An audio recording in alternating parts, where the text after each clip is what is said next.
다 같이 묵도하심으로 주일 2부 예배를 하나님께 드리겠습니다.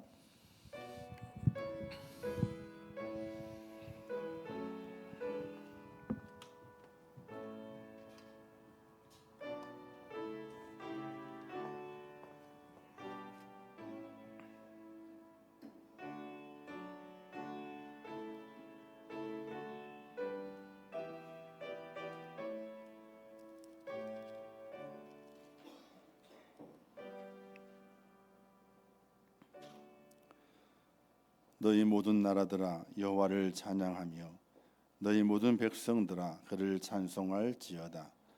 우리에게 향하신 여호와의 인자하심이 크시고 여호와의 진실하심이 영원함이로다. 할렐루야. 아멘. 참 좋으신 아버지 하나님, 은혜와 사랑을 참으로 감사합니다.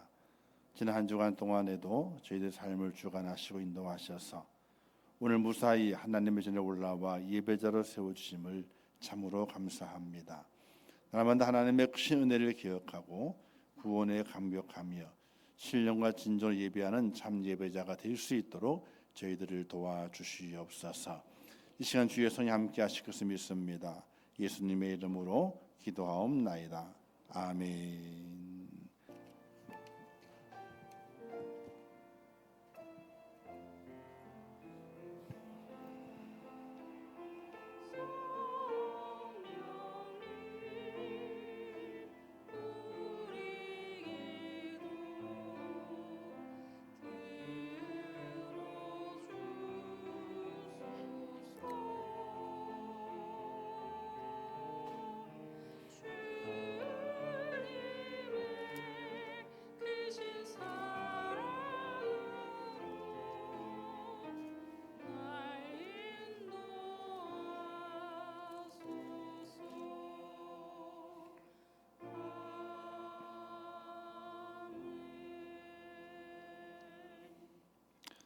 하나님의 말씀 마가복음 8장 33절에서 34절 말씀까지 봉독해 주시겠습니다.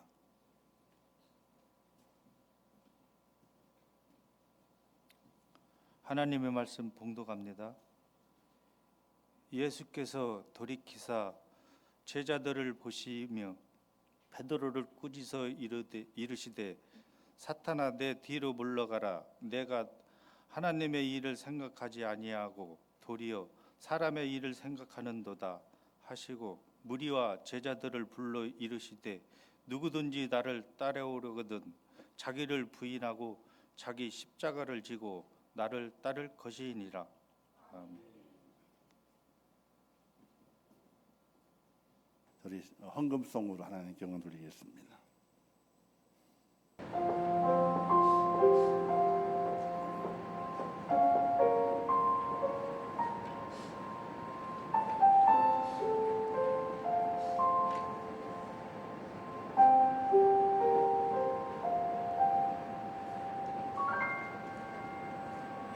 때를 떠나서 멀리 온 것 같아 목자의 음성도 들리지 않는데 어둠은 내리고 갈 곳을 모른 채 서성이고 있네.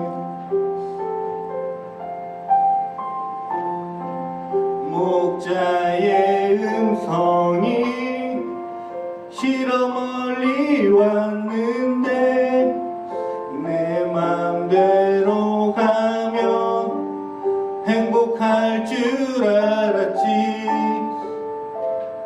가고 또 가도 더 목이 마르고 내가 원하던 곳은 이곳이 아닌데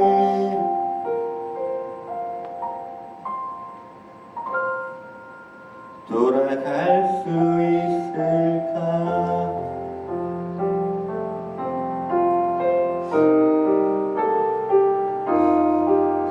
성이 시러 멀리 왔는데 내 맘대로 가면 행복할 줄 알았지. 가고 또 가도 더 목이 마르고 내가 원하던 곳은 이곳이 아닌데 오랜 시간을 헤맨 것 같은데 목자는 나를 잊었을 것 같은데 내가 있는 곳에서 힘껏 소리쳐봐도 너무 멀리 있어 들리지 않겠지.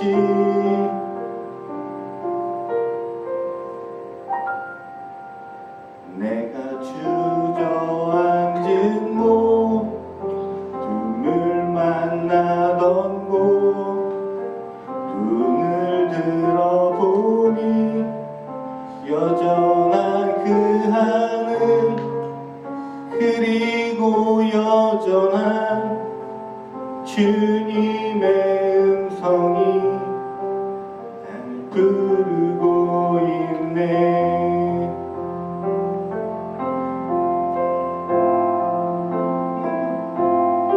아무리 먼 길을 왔어도 여전히 나는 주님 품 안에 있고 헤매던 시간이 아무리 길어도 돌아가는 길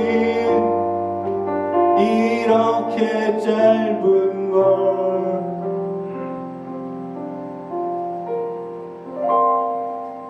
그 품 안에 살리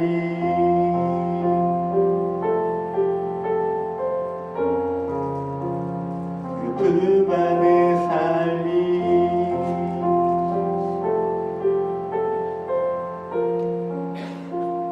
그 품 안에 살리.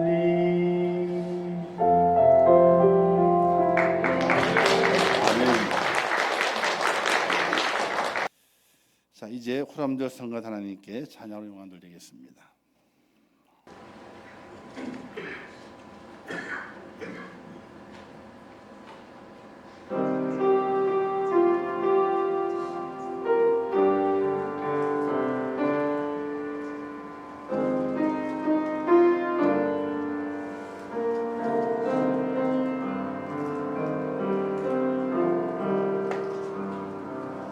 난 지극히 작은 자 죄인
극히 작은 자 죄인 중에 괴수 모익한 날 부르셔서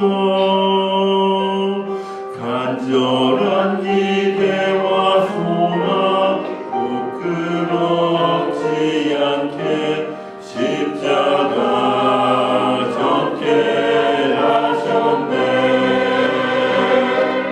내 사랑 나의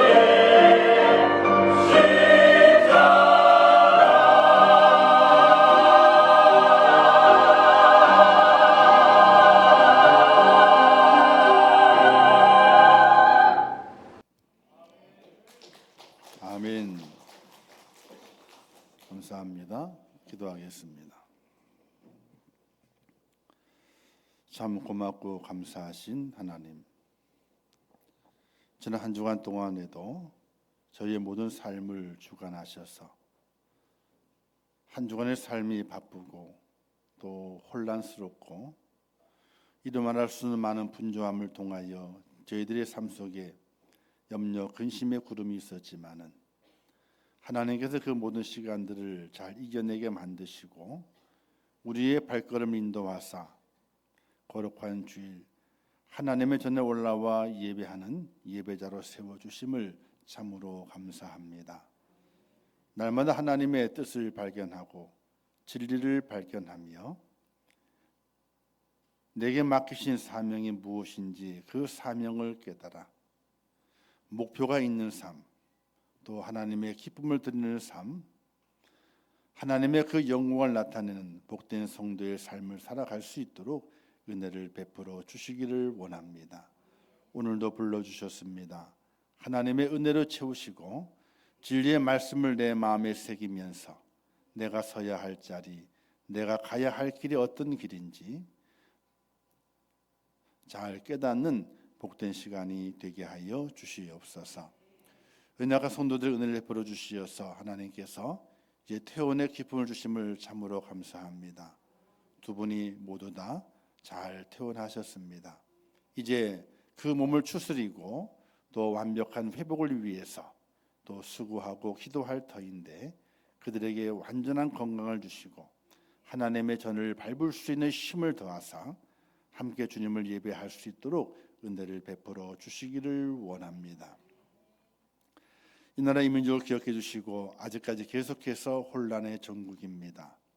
어느 패에 서야 되는 것이 문제가 아니라 우리 모두가 다 하나님 편에 설 수 있도록 은혜를 허락하여 주시옵소서. 하나님의 은혜가 필요하기 때문에 그렇습니다.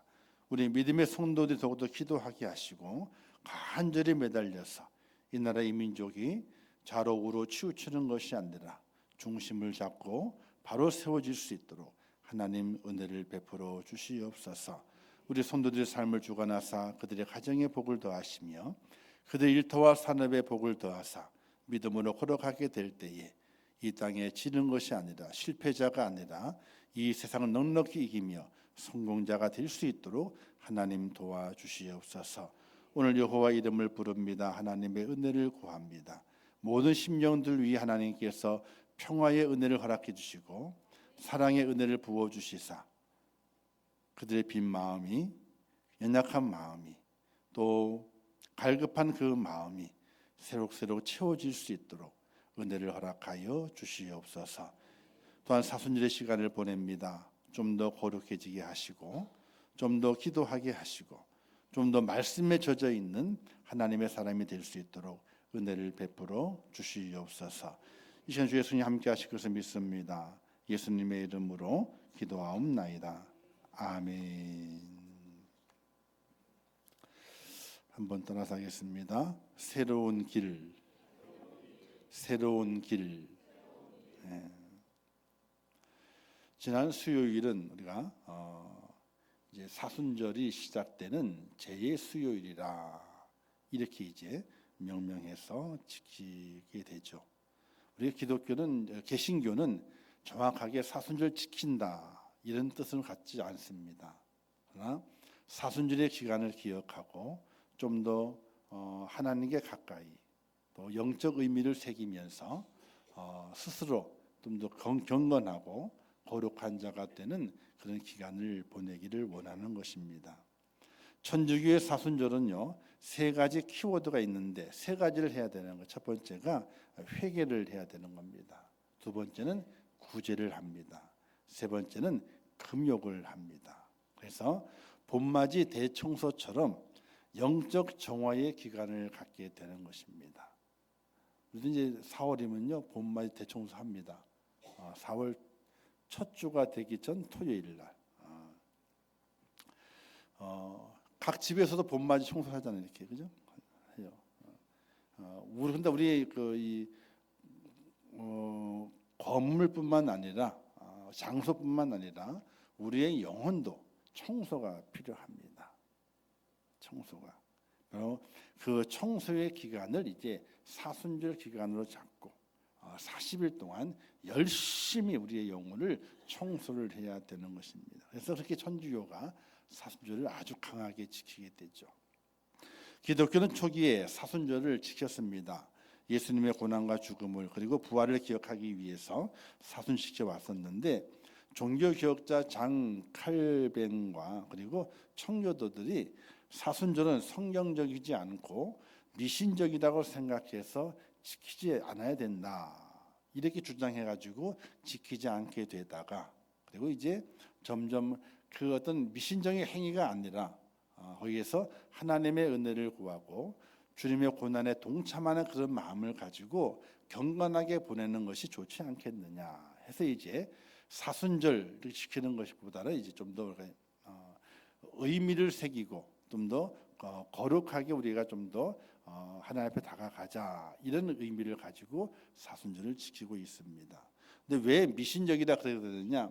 수요일을 시작주일을 시작하는 날을 제의 수요일, 제는 이제 제사 제자가 들어가게 되는데 그때 천주교에서 행하는 행위가 의식이 있습니다. 그 전년도의 부활주일에 종려나무 가지 있잖아요. 그 종려나무 가지고 부활절을 지켰는데 그 종려나무 1년 동안 가만히 보존해 두었다가 그걸 다 이제 거두어서 태웁니다. 제를 만듭니다. 제를 만든 다음에 사순절이 시작되는 그날에 성도들이 모여가지고 이제 하나님 예배를 드리면서 그 신부가 그 제를 가지고 이마에다가 십자가를 그려줬어요. 이렇게 시커멓게 이렇게. 이것이 이제 미신적인 행동이 아니냐. 왜냐하면 이제 기독교 우리가 본당은 십자가 안 걸려 있잖아요, 그죠? 어떤 교회는 십자가 걸려 있어요.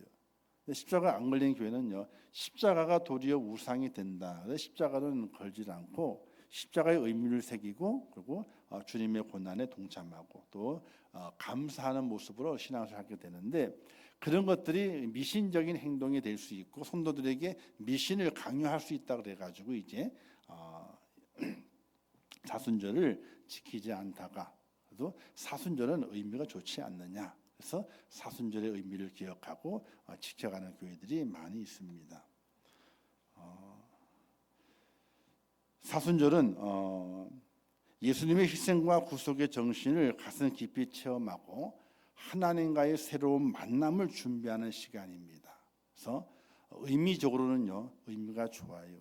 그래서 이 사순절에 좀 더 경건하고 좀 더 기도하고 좀 더 찬양하고 뭔가 하나님 앞에 내 자신을 드러내놓고 하나님의 은혜를 구하고 주신 은혜에 감사할 수 있는 그 기간을 사순절이라 이렇게 보게 되기 때문에 우리가 은혜롭게 사순절의 시간을 보내는 성도가 되시기를 주님의 이름으로 축원합니다. 그래서 이 사순절에 시작하면서 이제 4월달에 부활을 준비하면서 교회 행사가 많잖아요. 그 행사의 모든 것을 가만히 보게 되면요, 성경 암송, 성경 퀴즈, 찬양 또는 연극 뭐 여러 가지 행사를 쭉 합니다. 그 의미를 보게 되면은 주님의 고난과 부활의 기쁨 이걸 가지고 이제 성도들이 함께 동참하기 위해서 그런 행사들을 진행하게 되는 겁니다. 놀고 먹자면요, 교회는 교회가 아니죠. 뭘 하더라도 거기에서 영적 의미를 발견하고 하나님의 백성을 뭔가 새롭게 세워지는 그런 다짐과 또는 영적 즐거움을 누리기 위해서 우리가 교회 행사를 하게 되는 것입니다. 예수님께서는 제자들이 주님을 따라다니면서 많은 것을 깨닫고 배우게 되죠. 예수님의 가르침이 있습니다. 오늘 말씀에서도 예수님께서 새로운 길을 제시하고 있습니다. 누구에게? 제자들에게. 또 오늘 하나님의 백성이 되고 십자가의 도를 기억하고 구원의 감격을 가지고 있는 하나님의 사람들에게 가르치시고자 하는 메시지가 있습니다. 그 메시지는 새로운 길을 가야 한다. 이걸 말씀하게 됩니다. 그런데 이 새로운 길을 가르치시게 될 때에 베드로와 한번 충돌이 일어나게 됩니다. 예수님께서 제자들에게 새로운 길을 가르치시게 되는데 그 과정에서 수제자 베드로와 아주 심하게 부딪히십니다. 왜 그런 충돌이 이루어지게 되었는가? 제자들이 생각하는 예수님과 함께하는 미래와 예수님이 생각하시는 미래가 달랐기 때문에 그래요. 그러니까 제자들도 우리가 예수님과 함께하기 때문에 우리의 미래를 이렇게 바라보자. 그들의 생각이 있습니다. 근데 예수님께서는요, 내가 제자들과 함께 생각하는 미래는 이렇다 하는 예수님이 생각하시는 미래가 있었어요. 근데 그 두 미래가 같은 것이 아니었어요. 같은 것이 아니기 때문에 부딪힘이 일어나게 됐던 것입니다. 예수님께서 여러 가지를 많이 가르치시게 되죠. 그 가르침을 통해서 새로운 길을 말씀하시게 되는데 그 새로운 길, 그 가는 새로운 길이 목적지가 새로운 길을 가긴 가는데 그 목적지가 생각하는 목적지가 예수님이 생각하는 목적지와 또는 베드로가 생각하는 목적지가 달랐다는 이야기. 사랑하는 성도 여러분, 여러분이 생각하시는 예수님과 함께하는 미래는 어떤 것입니까? 지금 내가 예수님을 믿고 있고 교회에서 믿음 생활 감당하며 예배를 드리고 있고 말씀을 묵상하고 말씀을 듣고 또 은혜 받고 여러 가지 많은 믿음의 삶을 살아가면서 예수님과 함께하는 나의 미래는 무엇이라고 생각하고 있는 거냐? 물질의 풍성함입니까?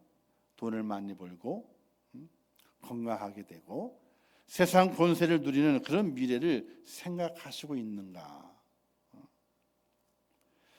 제자들은 예수님을 따라다니면서 참으로 많은 것을 보았습니다. 예수님께서 병자를 고치십니다. 귀신 들린 자를 온전케 하십니다. 또한 당시에 콧대 놓고 거들먹거리는 종교 지도자들을 부끄럽게 만듭니다. 특히 광야 시절 조상들의 배를 채웠던 만나가 하늘에서 내려오는 것처럼 빈들에서 물고기 2마리와 떡 5개로 5,000명을 먹이셨습니다. 이 사건으로 예수님을 왕으로 모셔야 된다는 군중들의 소리를 들었습니다. 들은 이후에 제자들의 마음이 부풀어 올랐습니다. 마을과 마을을 지날 때마다 들려오는 군중들의 환호 소리에 그들의 생각은 누가 더 높은 자리에 오를 것인가 이걸 주장하면서 서로 키재기에 바빴어요. 누가 크냐. 그런데 같은 군중의 소리를 들은 주님의 생각은 달랐다는 거예요.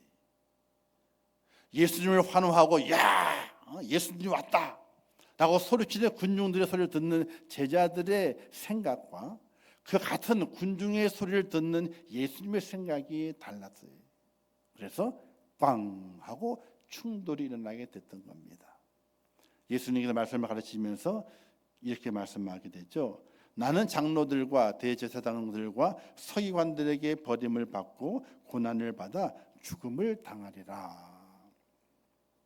이때 베드로가 성미가 급한 사람이에요. 베드로는 오늘 말씀에 기록된 걸 보게 되니까 이런 말씀이 기록되어 있습니다. 드러내놓고 이 말씀을 하시니 베드로가 예수를 붙들고 항변하매. 자, 붙들고 항변했다. 살짝 붙들었을까요? 세게 붙들었을까요? 살짝 부드럽게 예수님 그러면 안 돼. 이랬을까요? 아니요. 뒤에 단어가 붙들고 항변하며. 항변은 뭐냐면요. 이 헬라어 단어로 에피티마오라고 하는 단어, 에피티마오라는 단어예요. 그 단어는요, 꾸짖다예요. 큰 소리에 꾸짖다는 거예요. 예수님께서 내가 이제 고난을 받아 죽게 된다 라고 가르치시게 될 때에 제자 중에 수제자인 베드로가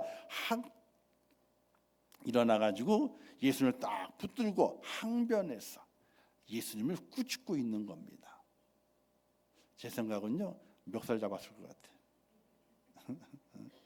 너 그럴 수 있어? 이렇게. 너 그럴 수 있어. 왜냐하면요, 베드로는 나를 따르라라는 주님의 명령을 부르심을 받고 자신의 전 재산인 배와 그물을 버려두고 예수님을 따라 나섰습니다.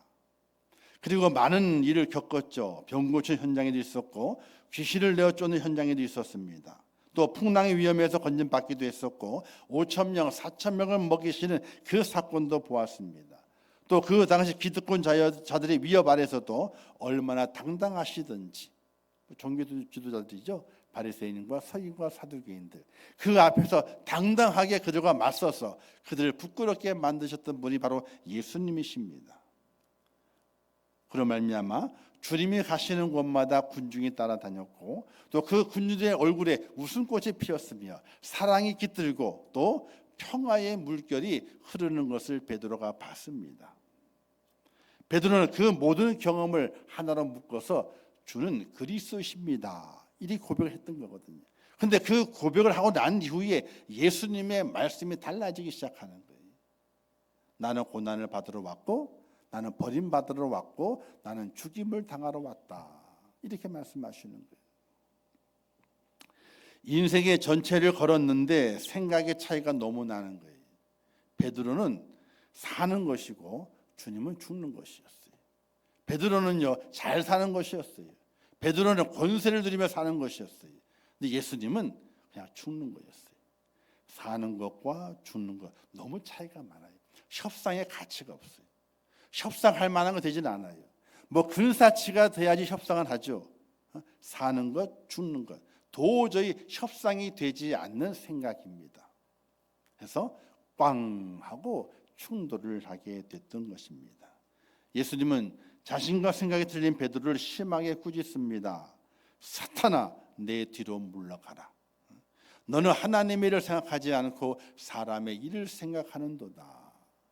자, 사탄은요 하나님의 뜻을 가로막는 일을 사탄이라고 지칭하게 되는 겁니다. 베드로는요 사실 자신의 판단이 옳았다고 생각했습니다.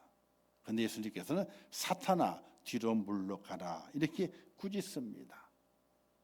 근데 그 꾸짖음을 통해서 베드로는요 자기의 자리를 발견하게 됩니다. 예수님의 앞자리가 아니라 예수님 앞에 서는 자리가 아니라 예수님 뒤로 물러가는 베드로를 발견해 보게 됩니다. 우리는 성경에서 예수님과 충돌하는 사람들을 보게 되죠. 바로 바리새인들입니다. 예수님께서는요 바리새인들을 미워했을까요? 아니면 사랑했을까요? 원래는 예수님께서 이 땅에 오셔서 30년의 공생을 사시고 그리고 일반 생애를 사시고 공생을 시작하시게 될 때에 바리새인들과 맞닥뜨리게 됩니다. 근데 예수님의 본 마음은 바리새인들을 사랑하는 마음이었을까요? 사랑하지 않는 마음이었을까요? 사랑하는 마음이었어요. 그 사랑의 이유가 충분해요. 그 이유는요 그들은 바벨론 포로 이후에 헬라 제국과 로마 제국을 거치면서 이스라엘 땅은요 암흑기가 됩니다. 말라기 이후에 선지자가 없어지게 돼요. 하나님의 말씀이 선포되지 않는 깜깜한 암흑 시대가 400년을 지나오게 되는 거예요. 근데 그때에 선지자가 없는 시대를 살아가면서도 하나님의 백성들을 하나님의 말씀대로 살도록 부단히 노력했던 사람이 이 바리새인들이. 이들이 없었다면요 하나님에 대한 제사나 율법의 말씀이 유대 사회에 남아있지 못했을 것이. 그들이 있었기 때문에 제사가 진행됐었고 그들이 있었기 때문에 하나님의 말씀이 강론되고 회당이 운영이 됐어요. 회당은 말씀을 강론하는 곳이거든요. 그들이 있었기 때문에 가능했던 일이에요. 그러므로 예수님은 그들을 사랑했어요.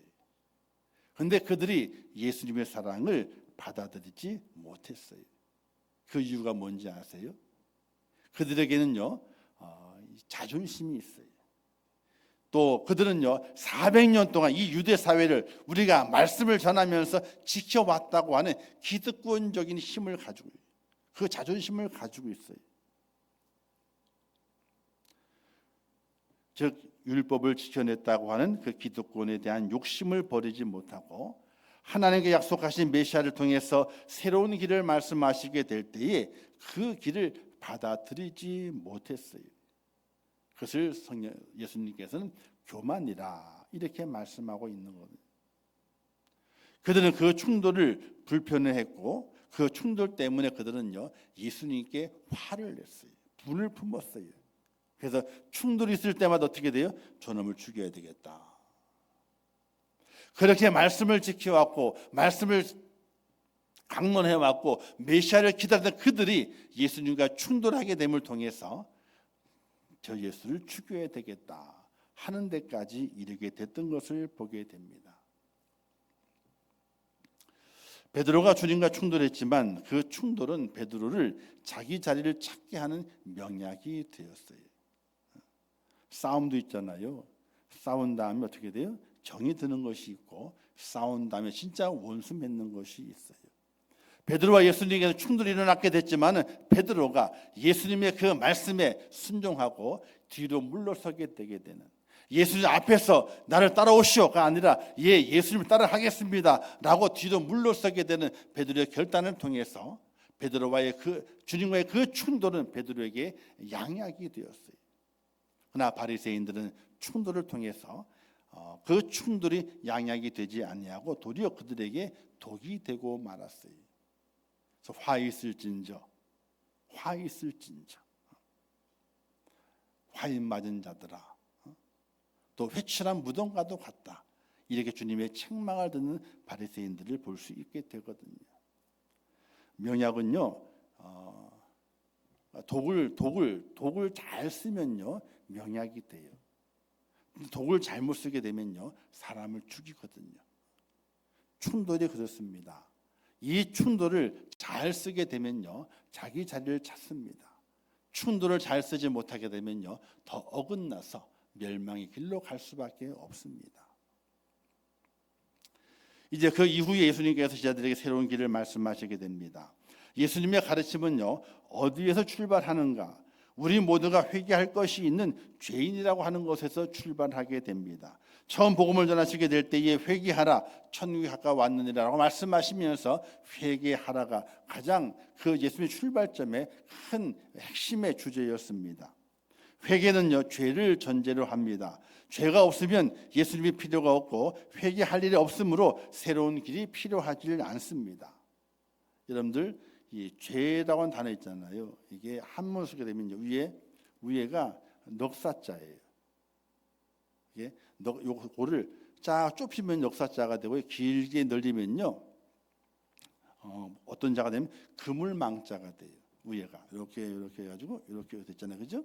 요걸 좁히면은 넉사자가 되고 늘리면은 그물망자가 돼요. 그 밑에 이렇게 해가지고 쭉쭉 세 개, 이렇게 해서 쭉 세 개 있잖아요. 이게 아니 빗자거든요. 안일 빗자. 자, 죄라고 하는 건 뭐냐면요,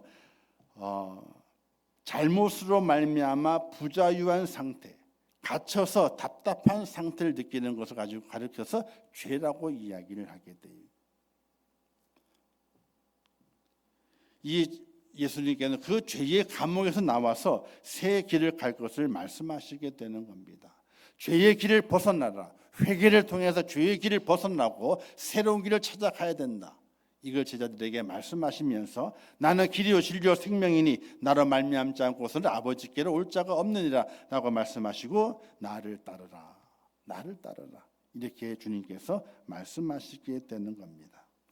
우리는 주님의 그 말씀 속에서 제자들에게 새 길을 말씀하셨듯이 오늘의 말씀을 통해서 새 길을 발견해야 됩니다. 그 첫 번째 길이 자기 부인입니다. 나를 따라오려거든 자기를 부인하고 자기 십자가를 지고 나를 따라오너라 이렇게 말씀하시게 됩니다. 내가 죄인이고 이제 생명길을 가야 하며 그 길이 주님이 가신 길이라 믿는다면, 그리고 그 길을 가야 생명을 얻을 수 있음을 믿는다면요, 이 말씀을 심각하게 받아들여야 돼요. 나를 따라오려거든 자기를 부인하고. 그저 흘러가는 말씀이 아니라 이 말씀을 심각하게, 예수님이 영생이 되시고 예수님께 생명이 있고 그를 따라가야만이 천국이 주어진다는 그 믿음을 가지고 있는 사람이라면 이 말씀의 이 단어를 심각하게 받아들여야 돼요.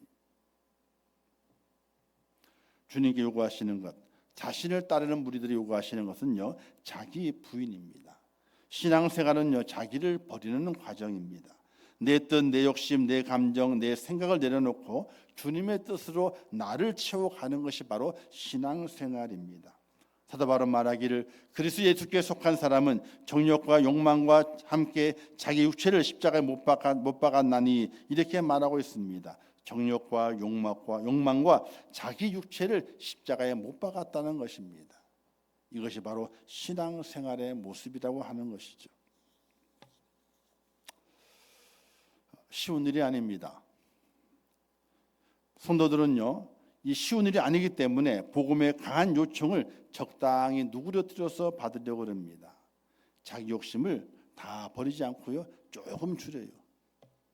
그리고 다른 이들에 대해서 어느 정도 배려하는 것을 가지고 내가 기독교인으로서 할 도리를 다했다 이렇게 생각하게 됩니다.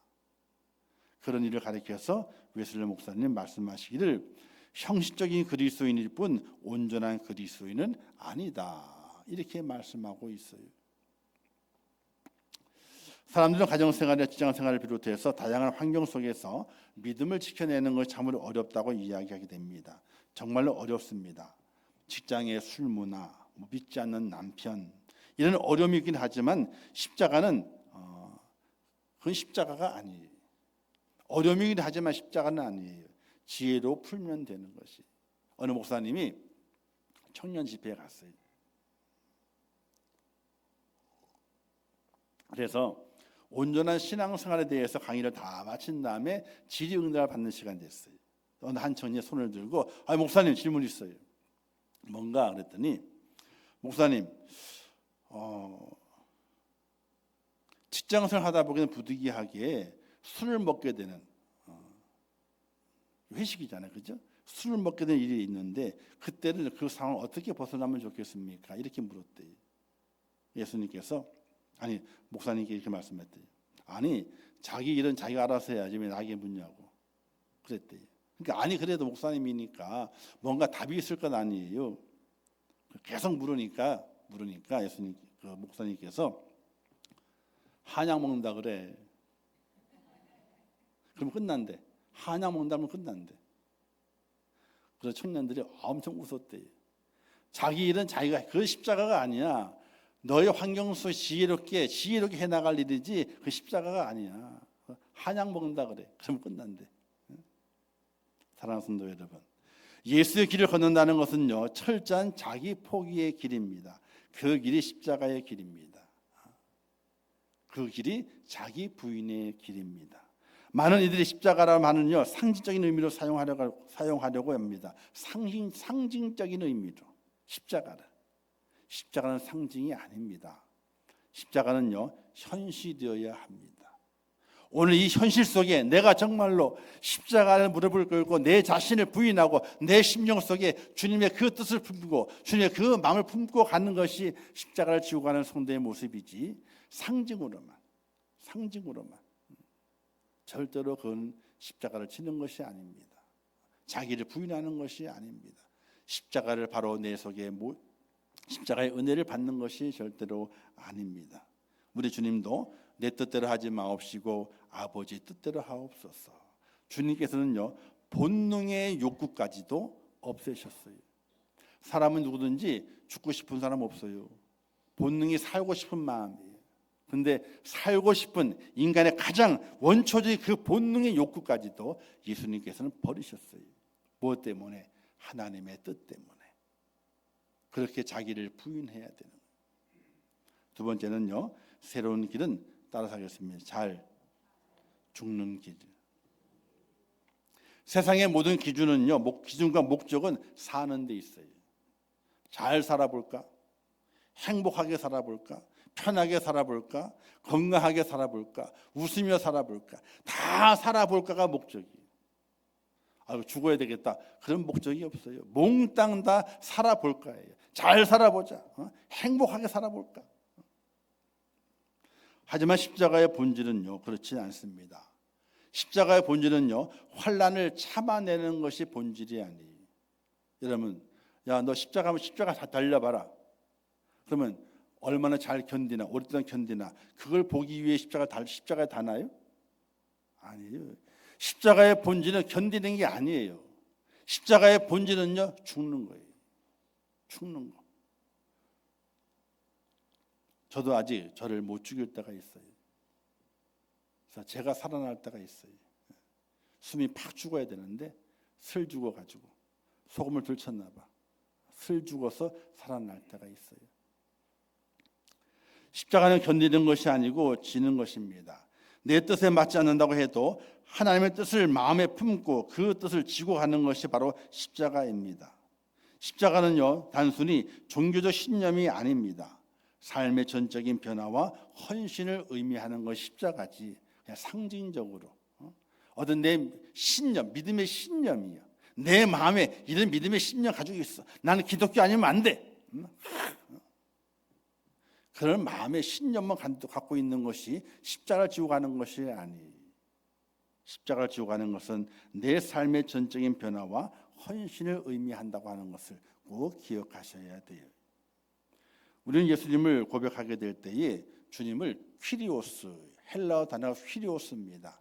이 퀴리오스는요, 노예의 주인, 노예의 주인이다. 뜻이 퀴리오스예요. 그 당시 로마의 압제 속에서 퀴리오스는 누구에게만 해당되는 거냐면요, 로마 황제에게만 해당되는 주인이라고 하는 그 단어예요. 로마 황제가 모든 세계의 주인이었거든요. 그래서 로마 황제만이 퀴리오스라는 단어를 사용해서 부를 수 있었던 거예요. 그런데 예수님의 지자들이 또 성도들이 예수님을 퀴리오스라고 불렀거든요. 단순하게 부른 것이 아니라 죽음을 내놓고 퀴리오스라고 불렀다는 사실이. 예수님이 제시하는 십자가의 그 길은요, 무섭고 두렵기만 하겠습니까? 절대로 그렇지 않습니다. 십자가는요, 멸망받는 자들에게는 어리석은 것이지만은 구원을 받는 우리에게는요, 하나님의 능력이 된다고 말씀하고 있습니다. 십자가는요, 견디는 것이 아닙니다. 지는 것입니다. 십자가는요, 죽는 것입니다. 거기에 내 영혼이, 내 삶이 거기에 반응하고 거기에 적응하고 그 속에 들어가게 될 때에 하나님의 크신 능력과 은혜와 하나님의 능력이 내게 임한다는 사실을 믿으시기를 주님의 이름으로 축원합니다. 저는 하늘길을 땅의 길과 연결되어 있다고 생각합니다. 하늘의 길과 땅에 연결되어 있어요. 성경의 말씀이 있죠. 마태복음을 보게 되니까 시몬 베드로가 주는 그리스도시요 살아계신 하나님의 아들이라고 고백했을 때 주님께서 이렇게 말씀하시게 됩니다. 땅에서 매면 하늘에서도 매일 것이요 땅에서 풀면 하늘에서도 풀리리라. 이런 말씀이 있어요. 이 땅의 길과 하늘의 길이 열려져 있습니다. 이 땅에 내가 천국길을 가게 되면요, 천국길과 연기 맞닥뜨려서 그 길을 통과하게 됩니다. 이 땅에서 지옥길을 가게 되면요, 지옥길과 같이 열려져 있는 것입니다. 사랑하는 성도 여러분, 예수님처럼 살면 어떻겠습니까? 우리가 믿음의 사람으로 성도 살아가게 될 때에 예수님처럼 살아보면 어떻겠는가? 한번 고민도 해보시고 그렇게 살면 좋겠다 결단도 해보시기를 주님의 이름으로 축원합니다. 예수님처럼 바울처럼 그렇게 살 순 없을까? 남을 위하여 당신들의 온몸을 뭐라고 하다니? 버리셨던 것처럼 남을 위해서 자신의 몸을 버리셨던 것처럼 우리가 예수님처럼 살고 싶다고 고백합니다. 그분 나의 주님으로 고백합니다. 그러나 십자가는 없어요. 자기 부인도 없어요. 그러면 그 길이 아닙니다. 뭔가 잘못된 가짜 길을 가고 있는 것입니다. 사랑하는 성도 여러분, 예수님이 말씀하신 새로운 길은 자기를 부인하는 길입니다. 십자가가 상징이 아니라 자기를 죽이는 길로 가는 것입니다. 다니엘처럼 그의 세 친구 사드락과 메삭과 아벳느고처럼 말입니다. 그들은 죽기를 원했습니다. 그런데 살았습니다. 권세를 원하지 않았습니다. 그런데 권세가 그들에게 주어졌습니다. 박중식이라는 시인이 1987년에 첫 시집을 냈습니다. 시집의 제목이 이렇대요. 독자 구함. 시집이 잘 팔려되잖아요. 그러니까 첫 시집인데 제목이 독자 구함이에요.